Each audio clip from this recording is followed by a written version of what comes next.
इंकित किए गए और इसे तैयार करने के लिए कंपनी ने अडानी ग्रुप के पूर्व अधिकारियों और कुछ अन्य लोगों से बातचीत की और कई दस्तावेज भी उसके बाद इन्होंने खंगाले और यह भी दावा किया गया कि अगर इस रिपोर्ट को नजरअंदाज किया गया तो अडानी ग्रुप की 7 लिस्टेड कंपनियों के शेयर 85% तक गिर सकते हैं। इसलिए अब हम इस रिपोर्ट में अडानी ग्रुप पर लगाए गए बड़े आरोपों को डिकोड करने वाले हैं और आपको सरल भाषा में हम समझाने वाले हैं कि क्या आरोप है और इसका असर इतना बड़ा क्यों हो रहा है।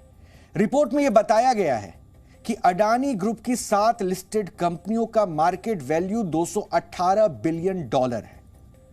इन कंपनियों में गौतम अडानी और उनकी फैमिली की यानी उनके परिवार की हिस्सेदारी $120 बिलियन है और इन $120 बिलियन में से $100 बिलियन सिर्फ पिछले 3 साल में बढ़ गए और ऐसा कंपनियों के स्टॉक की कीमतों में आई असामान्य बढ़ोतरी की वजह से हुआ है।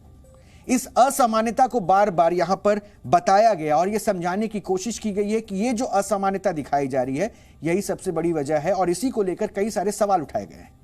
रिपोर्ट में अडानी ग्रुप की लिस्टेड कंपनियों के शेयर की कीमतों में तेजी से हुए इजाफे को भी दर्शाया गया है। इसे भी असामान्य बताया गया, जिसके मुताबिक अडानी टोटल गैस के शेयर के दाम 3 साल में 2121% तक बढ़ गए। यानी ग्रोथ आप देखिए, अडानी एंटरप्राइजेस के दाम 3 साल में 1398% तक बढ़े हैं। अडानी ग्रीन एनर्जी के शेयरों में पिछले 3 सालों में 908% का इजाफा हुआ और इसी तरह Adani transmission, Adani ports, Adani power और अडानी विल्मार के शेयरों में भी भारी इजाफा बताया गया है। रिसर्च रिपोर्ट में यह भी दावा किया गया कि अडानी ग्रुप की 7 लिस्टेड कंपनियों के शेयर इतनी तेजी से बढ़े हैं क्योंकि ये कंपनियां 85% से ज्यादा ओवर वैल्यूड हैं। यानी कि इन कंपनियों के शेयरों की जो कीमत है जितनी होनी चाहिए उससे ज्यादा है, उससे 85% तक ज्यादा है। और रिसर्च रिपोर्ट में इसका उदाहरण भी दिया गया। इस रिसर्च रिपोर्ट में तमाम जो आरोप लगाए गए हैं उसके साथ कुछ उदाहरण देकर समझाने की कोशिश की गई है। जैसे कि ग्रीन एनर्जी इंडस्ट्री की एवरेज ग्रोथ यह बताया गया कि 24 गुना रही, जबकि अडानी ग्रीन एनर्जी के शेयरों में 815 गुना का इजाफा हो गया। इस रिपोर्ट में यह भी बताया गया कि अडानी टोटल गैस के शेयर 831 गुना बढ़े हैं, जबकि इंडस्ट्री का जो एवरेज ग्रोथ रहा वो था 20 गुना। अडानी पोर्ट्स के शेयरों में 35 गुना का इजाफा बताया गया, जबकि इंडस्ट्री ग्रोथ सिर्फ 2 गुनी थी।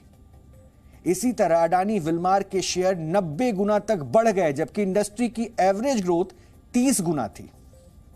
इसी ट्रेंड के आधार पर रिसर्च रिपोर्ट में यह दावा किया गया कि अडानी ग्रुप की कंपनियों की वैल्यूएशन 85% तक ज्यादा है, जिससे इन कंपनियों के शेयर धारकों को भविष्य में भारी नुकसान उठाना पड़ सकता है, क्योंकि इंडस्ट्री एवरेज से कई गुना ज्यादा हाइक अडानी ग्रुप की लिस्टेड कंपनियों के शेयर में आया है। रिसर्च रिपोर्ट के मुताबिक यह तब हुआ है जब अडानी ग्रुप की 7 लिस्टेड कंपनियों में से 4 कंपनियों का कैश फ्लो निगेटिव है। Cash flow negative